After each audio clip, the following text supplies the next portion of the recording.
Hey everybody, welcome back to the Hiraeth and Other Words podcast. I am your host, Timothy Mangle, and this episode, ladies and gentlemen, and everyone in between, is the Season 2 finale. It's been one heck of a season. Got to have really great conversations, did one of our only series that we have, the image we bear. You got to talk about a lot of fun topics and have new guests and returning guests. So yeah, it's just been a great season. I don't know what else to say. We got to join a podcast network during this time, the IWEP Network, which they've just been so good to us. Shout out to Anthony over there who's running that thing, and everyone else involved. They've just been phenomenal. But it's the end of the season. So what does that mean?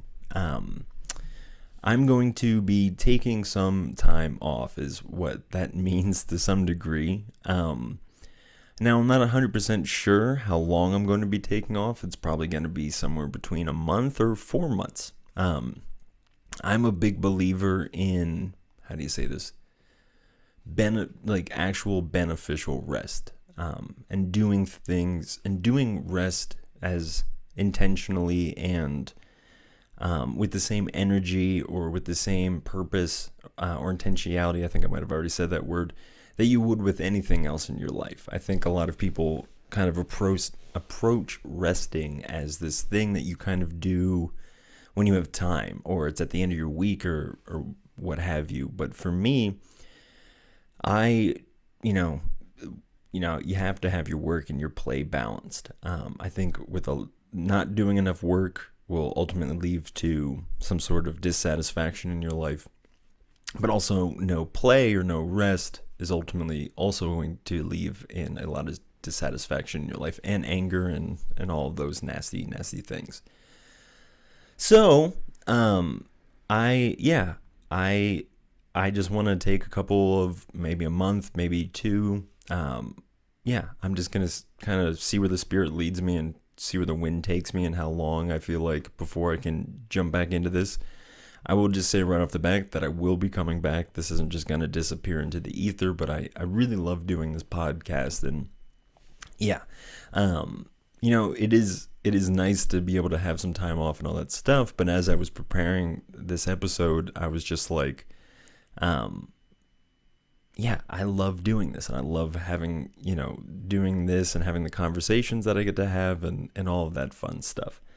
So, I guess I should also say thank you so much for hanging on and coming with me through this whole endeavor, through this whole season 2.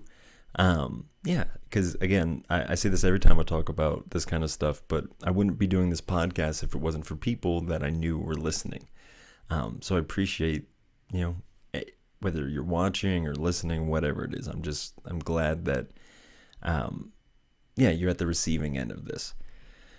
So if you have any questions or want to know more about that or, whatever, just shoot me a message. I said this in the bonus episode for the Patreon supporters, but if you are a Patreon supporter, that'll be paused for until whenever I come back. So you don't have to worry about, paying for something and not getting any of your bonus content in the interim time. But now would be a great time to sign up because there's a lot of back catalog stuff that you probably wouldn't be able to hear in the bonus podcasts and all that stuff. So if you want new content, that's a way to do it, is to sign up through the Patreon. Or, this is episode 41 or 42, something like that. So you can always just go back through the back catalog and check out episodes that you haven't done. And also, there's a good chance that I might just get bored in the middle of this and just do a random episode or just throw up a random old Patreon episode. Who knows? I'm a big believer in just following your intuition and following the spirit and following what you believe your gut is telling you. And obviously I also believe in being I'm going to come back at this time, but for now it just felt like I was supposed to go into this open-ended other than saying I will be back. Okay, I feel like I've just been circling this drain for the past 5 minutes or whatever, but just thank you again before we go on to this. Okay, so let's dive into the episode. The name of this episode I really enjoy. And for those of you who just clicked on it without reading it, I appreciate your, your passion to get into the episode. But the episode is called Water for the Well, or it's Water for the Well, Wine for the Cup. One more time. Water for the well, wine for the cup. Now, the first thing I want to address in the name of this is I feel like if that name is going to get any sort of criticism, it'll be, well, wine doesn't go in glasses, it goes in cups. And for some reason, whenever I'm just doing this over and over, this name in my head, it always comes back as cup, not glass. And we're going to be diving into the story of Jesus and the water to wine story, which everyone's familiar with. Yeah, and they wouldn't have glasses. They would have had, clay cups or whatever that, they would have had something akin to that. So that's kind of what I'm thinking along as well. I'm going to get into what all that means in a little bit. But I just felt like I had to justify my name choice for the episode for some reason. But yeah, I really love this phrase, or this ideas that I've clumped together there, the water for the well or wine for the cup. So, where do we want to begin? I think that one of the biggest problems facing Western society, or at least in America, if I can be so bold as to make a proclamation like that, is man's and women's, individuals' lack of apparent meaning.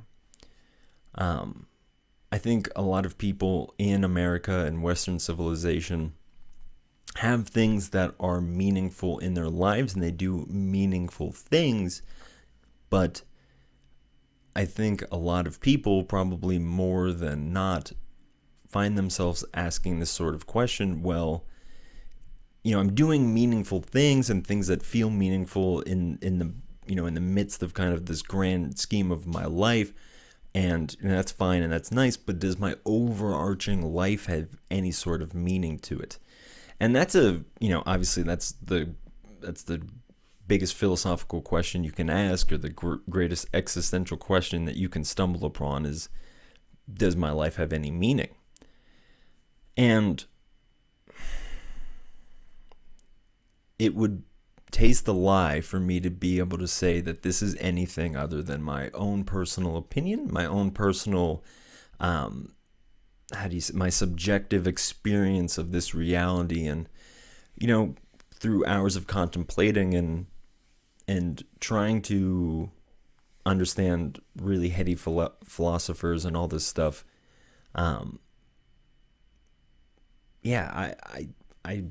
I really like what I see a lot of these people saying back to me, that it is meaningful, and the problem with it is that you don't know life is meaningful until you're saturated in that moment or whatever. And I think, for a lot of people, and this is kind of where those, smaller meaningful things that you do during your life, it's, I go and I do this for somebody, or I do this, and that gives me a sense of meaning. But I ultimately think that a lot of people in our society are ultimately stuck with this conundrum of, does what I'm doing here have any value or merit or whatever? It's just, that's such a big question, and I just want to emphasize in saying that this is my opinion, this is how I've come to it, and this is how I've made my peace with that question. But I want to talk about it through the lens of the miracle of the water to wine. Now, I think a lot of people, when they read that story, they think about it, well, actually, before we get into what I think people think that they think the story is, let's just read the story and see whatever it is there. So before we go into that, though, I I just want to say, so this is from John chapter 2. So John is the last gospel out of the 4 gospels in the New Testament. So you have Matthew, Mark, Luke, and John. Each one of the gospels has its own sort of aim, and as any author does, right? So, because the people that were writing the Bible, they didn't just sit down to write out tales that they remember about Jesus in some random order and then ultimately ending with his crucifixion and resurrection, except minus one account doesn't have a resurrection. It just has a death and an empty grave. There's no actual calling forth of a physical being. Anywho, John, in writing his Gospels, I think he was, and this again is just such my personal opinion, but I'm such a fan of the Gospel of John. I love the Gospel of John. If I had a picking order to put in my from favorite to least favorite Gospel, it would probably go John, Luke, Matthew, Mark. Yeah, and for none of those are better than the other. Well, again, I do kind of have an affinity towards John, just because it's so. Okay, so here's what's important to understand about the Gospel of John, is that the Gospel of John was meant to be taken both literally, but literally being the most kind of baseline interpretation of those things. These are all stories that, I believe are true to varying degrees, and depending on your word of true, or depending on your definition of the word true, I believe these stories to be true. And I don't just believe them to be true on the actual literal interpretation of them, but I believe that these stories are, whether that be subconsciously or consciously, these are mankind trying to figure out its deepest questions that it's asking itself, and then projecting them out in parables or stories and integrating those things perfectly into these myths that we have. Okay, so I feel like I gotta kind of just... Yeah, okay, so I'm going to get too far off track if I go that way. So let's just go right into the Gospel of John, chapter 2. The wedding at Cana is what this is called. So, or Cana, C-A-N-A-N. Or I spelled that C-A-N-A. Cana, whatever. Yeah, Cana. The Miracle of Cana. Or the wedding of Cana, as it says in the Bible. But it's referred to in church history as the Miracle of Cana. Okay. Cana is just a place. So Cana is the place where this wedding takes place. So let's read this story. On the 3rd day, there was a wedding at Cana in Galilee, and the mother of Jesus was there. Jesus also was invited to the wedding with his disciples. When the wine ran out, the mother of Jesus said to him, "They have no wine." And Jesus said to her, "Woman, what does this have to do with me? My hour has not yet come." His mother says to the servants, "Do whatever he tells you." Now, there were 6 stone water jugs there for the Jewish rites of purification, each holding 20 or 30 gallons. Jesus said to the servants, "Fill the jars with water." And they filled them up to the brim. And he said to them, "Now draw some of it out and take it to the master of the feast." So they took it. When the master of the feast tasted the water now become wine and did not know where it came from, though the servants who had drawn the water knew, the master of the feast called the bridegroom and said to him, "Everyone serves the good wine first, and when people have drunk freely, then they pour the poor wine. But you have kept the good wine until now." This, the first of his signs, Jesus did at Cana in Galilee, and manifested his glory, and his disciples believed in him. Now, I have been pontificating or contemplating about this story for some time now. Mostly because I think it's so fascinating that when Jesus' mother comes up to him and they're clearly implying, "Hey, do the thing that that he will do," and he's confused and essentially says no. He's like, what, like, so, and again, now put yourself in Jesus's shoes. You're just invited to this random wedding along with you and the people who are around you. And I mean, Jesus's mother was invited as well. So it would have seemed through both contextual evidence and just through historical understanding of the time that these people, the people who would have been having this wedding, was most likely just having this big kind of banquet that was just broad and was just inclusive of everyone. It was a time of celebration for the community. Whereas, when we think about weddings now, we think of, I'm going to invite my aunt, my uncle, Tommy, his girlfriend, whatever it is. We kind of things like that. Whereas I think in a lot of more Eastern or more, community or group focused cultures, that these events of like magnitude are just open to whoever. Prime example of that can be found in this text, because it's not only Jesus's mother that's invited to the text, it is Jesus as well as his disciples. So you have like this big kind of cluster of people all going to the same event, and it can't, there's 14 people mentioned there, and there's no way that all of those people, the 12 disciples not even really knowing each other, would have known this one thing. So contextually there, we can kind of put it together. This was just kind of a large gathering.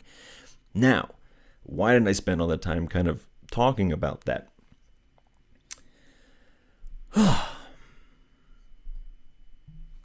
We're going to be reading this story not on the literal level of this manifestation from water to wine. I think you can get any preacher off the street and they'll kind of give you a sermon about how God transforms water into wine, and they'll kind of go about how God transforms you in your everyday life, and he brings the things that you bring to the table and he transforms them. And that is very much what this story is about. But there's deeper characters being involved here, and there's different things that are being implied that I'm going to try to get to, and maybe I'll miss them or maybe I won't. Who knows? I hope you get something great out of this. Anywho, so a lot of these figures that are in this story, I'm going to be reassigning to kind of other figures in just kind of the larger scope of your life and my life. So we have the banquet itself. And when you think of the banquet, just think of it as the kind of like life, kind of as the field in which all of your chances and all of your opportunities get to play out. So it's really just, the banquet is just the stage in which the drama is being played out upon. And that's really what life or our reality and our time and space really is. It's just a stage in which we get to play out the drama of our I'm going to start from the beginning. Our reality really is just a stage in which we get to play out the roles of our incarnation upon. So think about that in this banquet hall. So you have the banquet hall kind of representing life and the field of life to kind of happen within it.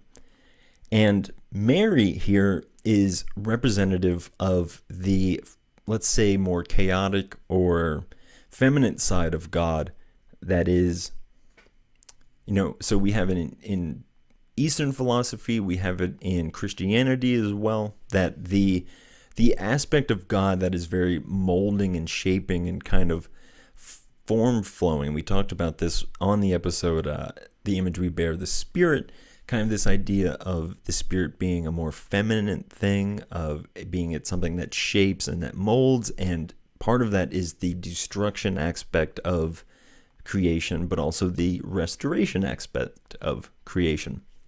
So you can see that that's the role that Mary is playing here, because when there is a problem in the field of the banquet hall where there is no more wine, the Spirit represented Mary there, or again, it's just the nature, how do you say this? The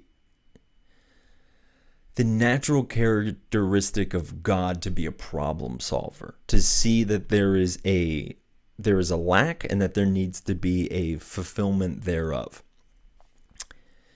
So,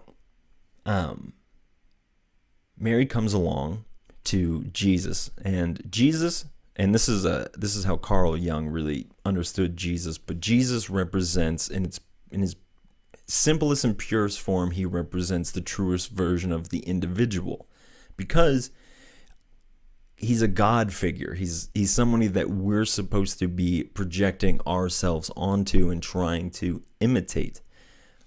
So, narratively, he represents both God and man.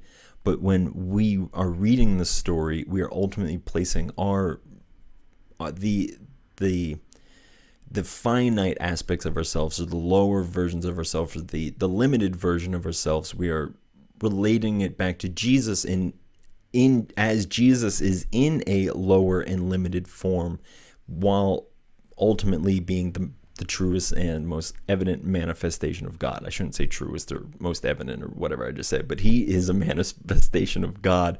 And we, seeing that God come down into man, and us being man, we see that in mankind, we project that onto him and try to imitate that thing, so we can hold fully the divine aspects of ourselves as well as the human aspects of ourselves. So that's why Jesus represents the self. He represents you, he represents me narratively. When we read these things, that's kind of how we relate back to it. So everything that I just said, let's kind of just reread the story back to that point. So you're in the field of existence, and there comes a problem within the field, and you are confronted with the issue. And the interesting thing here is that, it's said in Jesus's response. He's like, what does this have to do with me? I don't understand how I personally have gotten dragged into this larger thing. He says it's before my time. I shouldn't be doing this. And again, I'm putting words in Jesus's mouth, but he's very much, I don't want to say reluctant, but he seems to be like hesitant, or being like, this isn't my time. But Mary seems to steamroll right over that. So before we get too far, why is Jesus kind of saying this isn't my time? And the answer to that really is because I think when we look out at our lives, that's how we feel a lot of the time, especially growing up, and especially, coming into an age where you're no longer, your parents aren't taking care of you anymore, and you now have to be an adult. Kind of that transition there is kind of what we're seeing here with Jesus, because again, he's talking about being before his time. You see this maternal aspect of being pushed kind of out of your comfort zone, which is traditionally given to the father aspect in kind of modern times, but Jesus didn't have an earthly father. So Mary was kind of fulfilling this role. And again, because ultimately the kind of destruction, creative side of God is usually represented as feminine. Okay, I feel like I need to start over because I feel like I lost myself. You have, in the plane of existence, you have a problem. The problem presents itself to you, and then you have this response of, well, what does this have to do with me? I don't remember signing up for this curriculum where I have to do this thing. And that is ultimately the predicament that a lot of human beings find themselves in. And this is kind of where we get stuck in what we were kind of talking about at the beginning with, meaning and all of those things. And truth be told, I think, it's similar to how Jesus lives his life here. You can do whatever you want, but the responsibility of the world they're not going to not fall upon you, right? So again, Jesus is just being in this banquet. He was invited by someone else. He came, and now he has a problem to solve. And again, that seems relatable to the subjective human experience, because we're invited into this life. We're invited into this reality, into this incarnation, and we get to enjoy it. We get to participate in the wedding and all of this, this beautiful banquet. But lo and behold, eventually there will come a time when you're needed, when you're called upon. And, this kind of brings me into where we got the name of this episode for. And ironically enough, it doesn't really have anything to do with the fact that this is about wine. But when when we're talking about meaning, or when we're talking about, life having meaning, I think that there are really two sorts of meaning that life kind of presents you when it's talking about your life and the things that happen within your life. You have either water for the well, or you have wine for the glass. And both of the liquids in those metaphors represent meaning, and the well and the glass represent you as the means by which meaning comes into existence, or by the thing that which the meaning is fulfilled. So you find yourself like Jesus. You're in the middle of this situation, this thing that you were invited to kind of unknowingly, and just kind of as a large general gesture to everyone. And you find yourself confronted with issues in reality. And, for Jesus, it was the lack of the wine. And for us, who knows what it could be? It could be your own personal, family issues. It could be marital problems, which again is a family issue. It could be a job issue. It could be, it could have nothing to do with your subjective life. It could be children starving in Haiti. It could be, natural disasters, whatever it be. Those are the wine running out, right? So it's the party ending, something else is happening, and then that spirit finds the individual and says, hey, what are you going to be doing about the problem? And we can be complacent. We can kind of just be like, listen, it's not my responsibility. I was invited to this. I'm a guest. I'm just going to go through this as much as I can without having to invest it back into this thing. And you can do that, and you can live your life like that. But I think what we see here in Jesus is, even at this time of being like, listen, it's before my time, I'm at somebody else's wedding, somebody else is asking me to do this, he still steps up. And I think that is really how, like I said earlier, if you want to discover whether or not there's meaning in this life, then you need to embody the things that the people who've told you that life is inherently meaningful, you just need to yada, yada, yada. And again, Jesus is such a great example of this, because his example of a life well lived, or enlightenment, or whatever the fuck you want to call it, wasn't just this go off and focus on yourself and just contemplate and, mow your own lawn and figure your own shit out. It is very much so you have to pour yourself back into the world. And I love that, man, because it's giving the individual the chance to shine as bright as they possibly can. And the beauty of this reality and this world and this thing that we're stuck inside of is that whatever your lack is, that the universe is going to make that up, whether that just be through some other cosmic thing, or something in your life is going to change. Now, is there water for the well? Is there wine for the cup? Okay, I didn't really get into this, but there's two ways to kind of break down the meaning of your life. And again, water for well, wine for cup. When you're looking for a well, so a well, you don't just dig down with a well and then all of a sudden there's water. You have to spend all this time trying to seek out where the water is and making sure that, you go into it and that it has it has an underground source to it, that you're not just going to dry it up. Looking for a well is task taking, and then you have to dig out everything in between, the surface and the well, and then you have to, the surface and the pocket of water in the ground, and you have to, you have to dig all that out. You have to lay all the bricks. You have to build it. You have to install a pulley system to get it, all the water out of it, and that's building meaning. That's building the thing. It's whatever it is that you're building towards. It already exists out there, and you're just doing the part of, of the hard part of going and putting your hand to the plow and doing the things, and again being in the reality where we have to be incarnated and participate with flesh and blood with the reality that we're living in.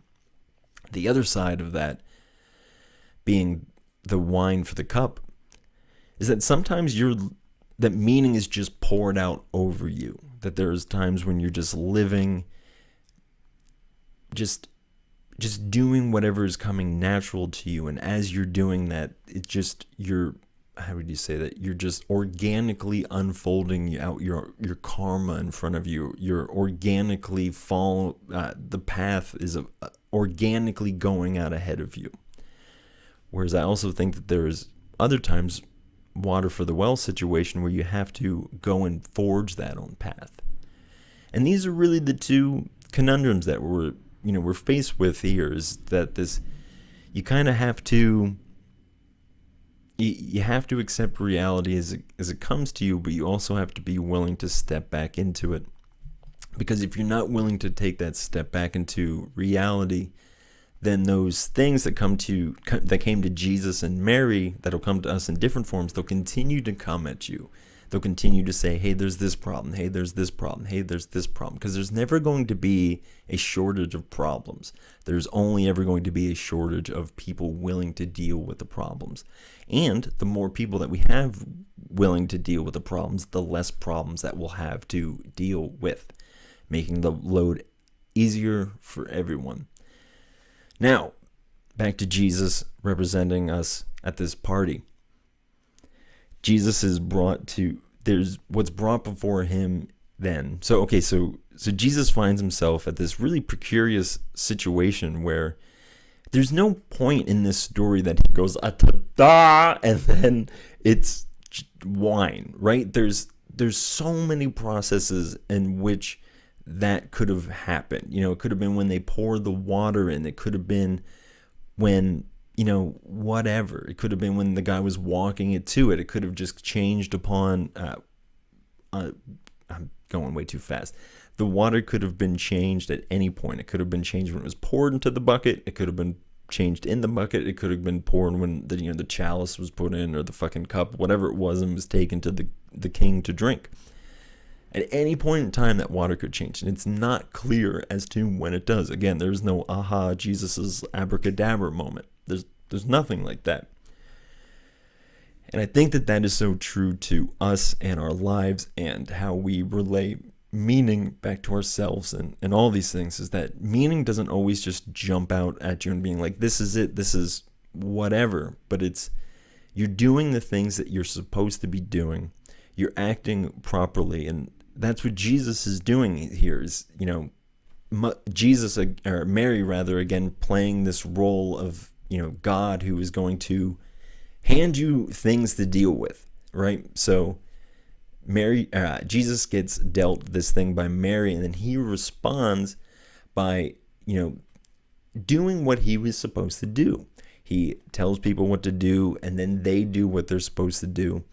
And so there's this silent call here to just do what is right, and in that process, the universe will marinate the glory or the perfection, or whatever you want to call it, in and out of that. It'll kind of raise it up out of that. And what I really want everyone, I think, to take away from Jesus in this story here really is how he responds to everything that's happening around him. Again, there's this first relatable step of a denial and a pushing away of, and not really wanting these things. But Jesus is, one of his favorite lines is, one of my favorite lines of Jesus's, and one of the best ones is, "Not my will, but your will be done." And that's the continual mantra of Jesus just throughout how he lives his life. And that's evident there that, Jesus, he claimed that it was before his time, and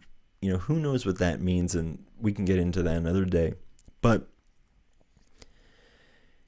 he sees that there's nothing that he can do to change that. Not my will, but your will be done. So he submits, and he just does what is proper before him. And in the process of doing that, there's a manifestation and a transformation that is, glorient to please a king and the person overseeing this whole event. And the king here, or how would they call him, the master of the feast, as they call him, he represents the kind of the king aspect of God, or the ruling aspect of God, or the, for as crude as this sounds, the male aspect of God, this kind of domineering, like very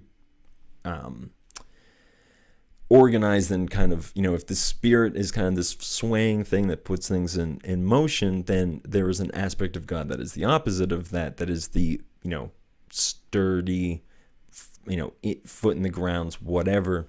And those are the things that, you ultimately have to get.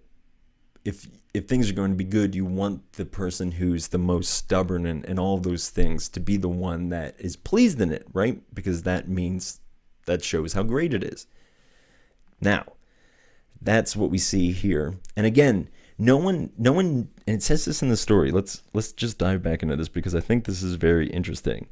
It says here in verse 9, when the master of the feast tasted the water now become wine and did not know where it came from, though the servants who had drawn the water knew.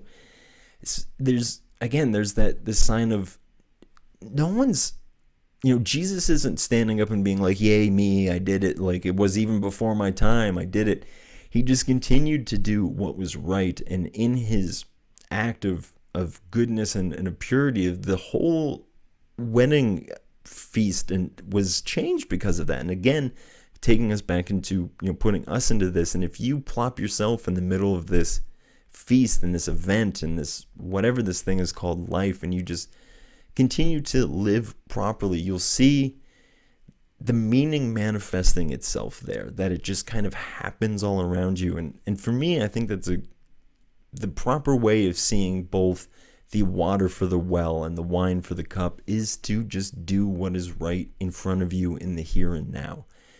And you'll see this corresponding overlap of, intentional purpose and purpose that is being, built into this reality. So, my friends, this next couple months, as I'm off doing whatever I'm doing and getting ready for season 3, I hope that you continually just to do what is right when it's right in front of you. And again, I think that I want you to do that not just because I think it'll feel good or because whatever, but because I do believe that for the individual, that the times that we are most aware of our meaning and our purpose is when we're serving other people. And I don't think that there is a better act of service or act of worship or anything more meaning than being here and being able to take care of other people. So friends, in just a small absence, I'm going to try to do this too. Let's try to take care of people. Let's take care of ourselves. Let's take breaks where we need to. Let's celebrate those breaks. Let's work as hard as we play and play as hard as we work. And in the middle of doing all that, reaching out our hands when we can, when we see that there's no more wine, that we would be the person that offsets the process of water being transformed. All right, friends, I don't think I can say it better than that, but know that the water for your well or the wine for your cup will be found in doing services for other people. And okay, I'll just keep going. Friends, thank you so much for listening to this. Thank you for checking out season 2. I hope you enjoyed it. I hope you've learned so much. I hope that this has just been something that is just continually given back to you. I just hope you have a great time. I'm all stoked now. Maybe I won't even take some time off. Like, I literally just want to keep going. So you don't have to worry about me not coming back. But friends, thank you so much for giving me the chance to do what I do, to get to ramble on about this sort of stuff, and to have an audience that listens to that. I really appreciate that. If you ever want to talk, if you ever have any questions, feel free to shoot me a message or an email or whatever it is. All right, friends, that's all you got from me this week. I hope that you enjoy the rest of your time, and I will see you sooner rather than later, hopefully. God bless, and I ask that you would love yourself and that you would love your neighbor as well. See you, friends.